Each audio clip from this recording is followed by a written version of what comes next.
नमस्कार दोस्तों। आज जिउतिया का पर्व अनेक माताएं कर रही है। सभी माताओं को मेरी तरफ से बहुत बहुत प्रणाम। और आज आप लोग को मैं जिउतिया की दो कथा सुनाना चाहता हूँ। दोनों कथाएं, एक का नाम है चिल्हो सियारो और दूसरा कथा भगवान कृष्ण से जुड़ी हुई है। ये दोनों कथा के माध्यम से मैं आप सभी माताओं को कहना चाहता हूँ कि आप लोगों ने जो सुबह से अभी तक व्रत रखे हुआ है, उपवास किए हुए हैं, बिना जल लिए हुए, आप सभी अपने संतान के लंबी आयु के लिए आप लोग व्रत कर रहे हैं। आप सभी को मेरी तरफ से बहुत सारी शुभकामनाएं। ईश्वर करे आपकी संतान दीर्घायु हो, स्वस्थ हो और सफल जीवन उनका हो। आइए जिउतिया पर्व के विषय में हम लोग शुरू करते हैं। मुझे लगता है कि ये पर्व मुख्यतः बिहार, झारखंड में मनाई जाती है, क्योंकि मैंने तो बचपन से अपनी माता को ही जिउतिया पर्व करते देखा है और मेरी धर्मपत्नी भी करती थी अपने बच्चों के लिए। बचपन से याद है, मेरी माँ जिउतिया पर्व करती थी और हमेशा कहती थी कि इससे बच्चों की उम्र लंबी होती है। मैं भी इस बात को बहुत बहुत मानता हूँ। बात धारणा की है। कुछ ही दिन पहले तीज का पर्व आया था।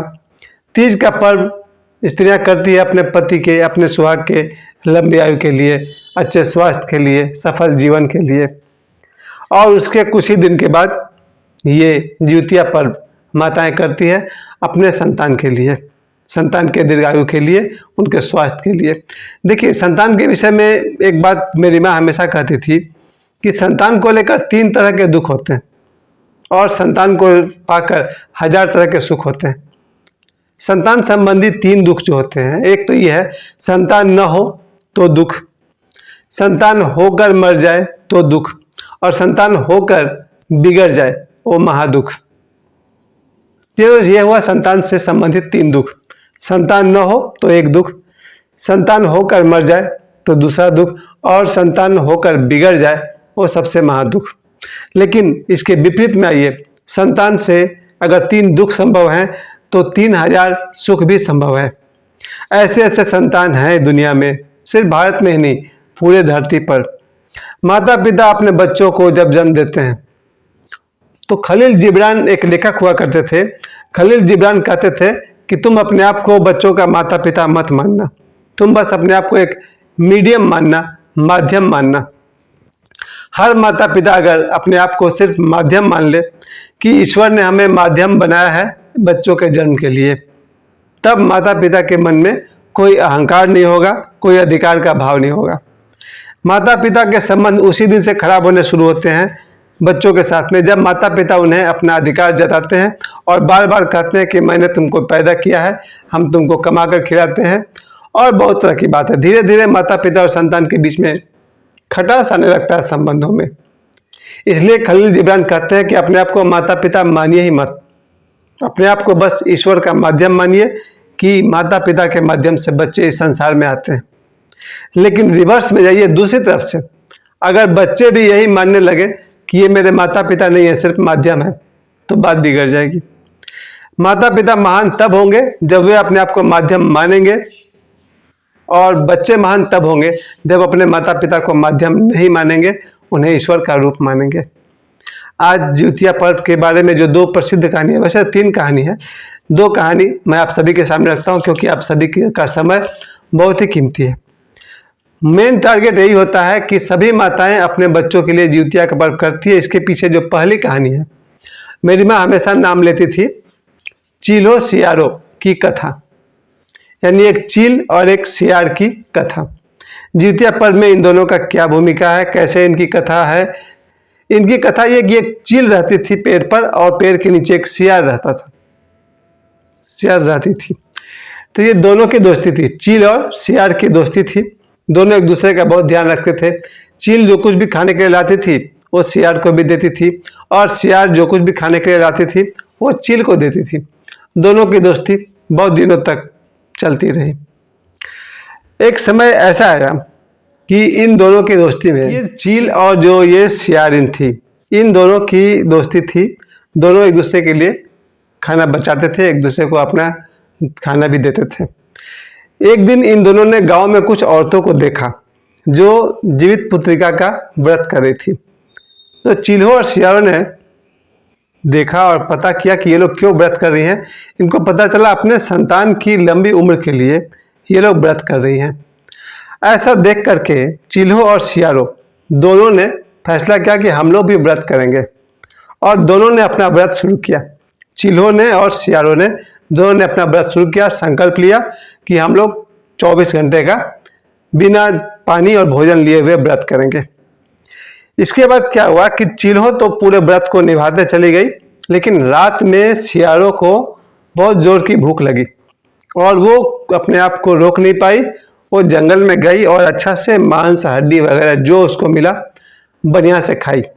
उसके मांस और हड्डी खाने की आवाज़ सुनकर चिल्हो ने पूछा कि क्या हो गया, तो उसने बोला कि देखो बहन, हमसे नहीं बर्दाश्त हुआ तो हमने खा लिया वो मांस हड्डी वगैरह क्या क्या खाई थी। चिल्हो बहुत नाराज हो गई, बोली तुमसे जब एक व्रत नहीं संभलता है तो तुमने क्यों संकल्प किया। उसने थोड़ा सा डांटा भी अपने दोस्त को, और उसके बाद चिल्हो को जो भी बच्चे होते थे उसने अपना व्रत पूरा किया था और सियारो का व्रत टूट गया था। तो चिल्हो का जो भी बच्चे होते थे स्वस्थ रहते थे और सियारो के जो भी संतान होते थे वो मर जाते थे। अब इसका कारण उन लोग को समझ में तो आता भी था कि बात कहीं से गड़बड़ हो गई है। फिर इन दोनों की मृत्यु होती है और अगले जन्म में दोनों बहन बनकर पैदा होती है। चिल्हो और सियारो एक दूसरे का बहन बन करके पैदा हुई। सियारो बड़ी बहन थी और चिल्हो छोटी बहन थी, और इन लोगों की शादी राजा और मंत्री से हुई है। इस जन्म में भी देखा गया कि सियारो के पास जो हस्बैंड थे, जो उसके बच्चे होते थे, वो जन्म लेते थे और मर जाते थे, लेकिन चिल्हो वाली जो बहन थी उसके संतान होते थे और जीवित रहते थे और हट्टे कट्टे होते थे। तो दोनों बहन के बीच में ईर्ष्या होने लगी सियारो की तरफ से, और सियारो ने चिल्हो बहन के बच्चों का सिर काट देती थी, लेकिन बार बार वो लोग फिर ठीक हो जाता था। दोनों के बीच में आपस में बैर भी बढ़ता गया। बाद में इन दोनों को समझ में आया कि पिछले जन्म में इन लोगों ने जीवित पुत्रिका का व्रत कैसे कैसे किया था। चिल्हो ने निभाया था, सियारो ने व्रत को तोड़ा था।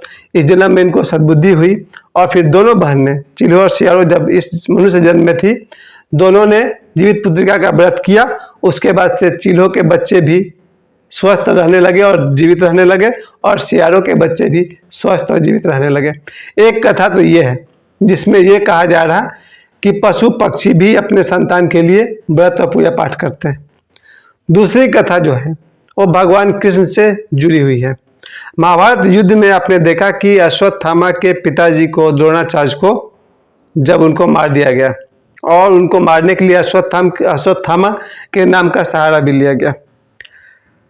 ये जानकर कि अश्वत्थामा को पता चला कि मेरे पिताजी को इन लोगों ने छल से मारा है, अश्वत्थामा बहुत गुस्से में आ गया और उसने अपनी तरफ से कोशिश किया इन सबको मार डालने का। तो वो पांचों पांडव को मारने की जगह पर वो उनके 5 बच्चों को उसने मार डाला।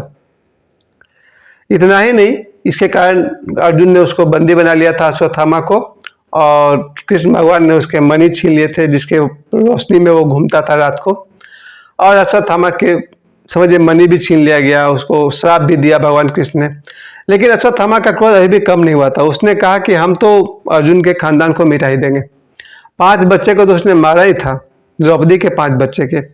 फिर उसने जो उत्तरा के गर्भ में जो बच्चा था उसको नष्ट करने का इसने कोशिश किया। अश्वत्थामा ने अपने साइकिक पावर से, अपने तांत्रिक मांत्रिक शक्ति से, अपने बल से अभिमन्यु के पुत्र उत्तरा का वध करने के लिए उस पर तांत्रिक प्रहार किया। ऐसा देखकर भगवान कृष्ण ने अपने तपस्या की सारी शक्ति उत्तरा को दे दी और उत्तरा का पुत्र जीवित बचा। जब ये उत्तरा का पुत्र हुआ उसका नाम ही रखा गया जीवित पुत्रिका। जीवित पुत्रिका बाद में राजा परीक्षित के नाम से जाने गए। यानी इन दोनों कथाओं में ये दिखाया गया है कि अगर कोई माता अपने संतान के लिए ये जीवतिया का व्रत करती है तो उससे उसके संतान को दीर्घायु और स्वास्थ्य प्राप्त होता है। प्यारे दोस्तों, इस दोनों घटना में हम लोगों ने क्या देखा?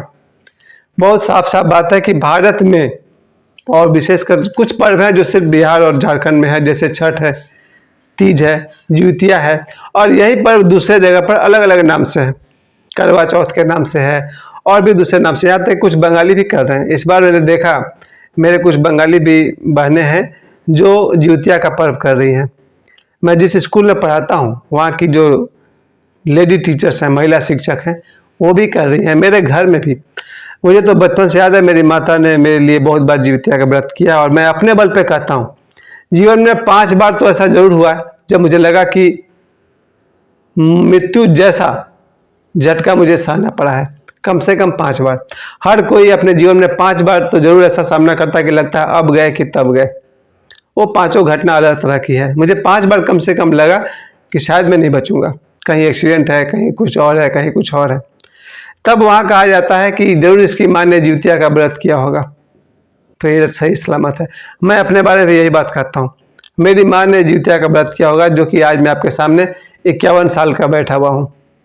इसके पीछे मेरी माँ का तपस्या है और मेरी माँ ने बचपन से अभी तक जितनी बार भी जिउतिया का व्रत किया होगा, शायद 70 बार, 70 टाइम्स, नहीं 70 तो 50 बार, 60 बार, 50 साल जो मेरी माँ ने जिउतिया का व्रत किया है, उसका परिणाम स्वरूप मैं आपके सामने बैठा हूँ। मैं अपनी माँ के इस भक्ति का, धारणा का बहुत बहुत प्रणाम करता हूँ, आभार प्रकट करता हूँ कि मेरी माँ ने 50 साल तक मेरे लिए जिउतिया का व्रत किया है। मेरे लिए 50-24 घंटे वो उपवास रखी, संकल्प रखी, व्रत नियम का पालन किया।